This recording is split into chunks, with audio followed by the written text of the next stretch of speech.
The bushmeat crisis is a great global issue, mostly affecting African countries.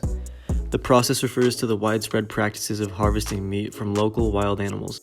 Often, this meat is obtained from endangered animals, as the poor people have no choice but to hunt them out of necessity for a protein source or for money.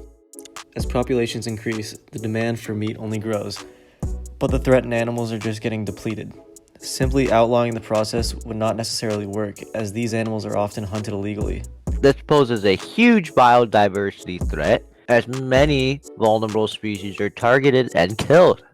Some species that are greatly affected are gorillas, chimpanzees, and bonobos. Those small endangered species struggle to recover from overhunting.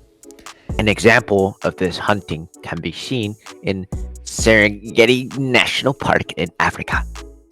75% of the bushmeat hunting that occurs there is out of necessity for protein, rather than for monetary gain through trade. This issue is very widespread. Roughly 4.5 million tons of bushmeat is harvested yearly in sub-Saharan Africa.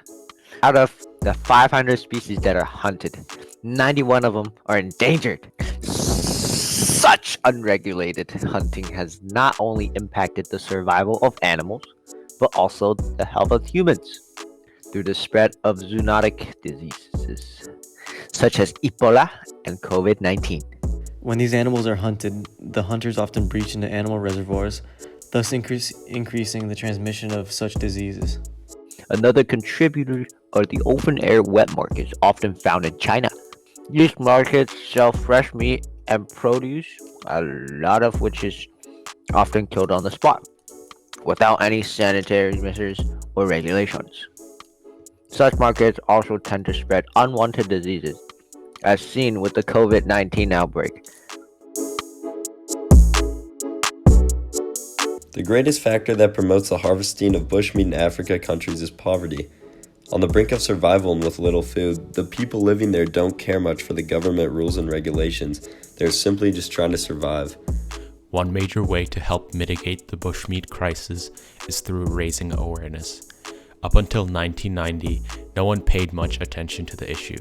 Thankfully, in recent years, awareness has skyrocketed following the COVID-19 pandemic. While government restrictions may not necessarily influence the hunters, it helps raise awareness and prevent non-desperate bushmeat harvesting, which is why it is important for governments to take a stand on the issue. However, as mentioned previously, this is not the best way to prevent the issue. In order to prevent people from eating and selling bushmeat, they need to be provided with alternative livelihoods. Organizations such as the African Wildlife Foundation has begun doing this through expanding the availability of agricultural products to villages. With a steady supply of grain and vegetables, families will be able to not depend on hunting local wildlife, thus removing the need for the consumption of bushmeat. While this may not eliminate the bushmeat hunting crisis in some areas, it will certainly reduce it, at least to the point where animals don't become extinct because of how often the practice occurs. Farming can further be prioritized over hunting by providing access to drought-resistant seeds and good fertilizers. Finally, we can better protect the species through increasing local funding for protected areas and anti-hunting enforcement. To summarize, the best 3 ways to combat the bushmeat crisis are the following: increase global awareness for the issue, promote agricultural practices, and protecting the local wildlife.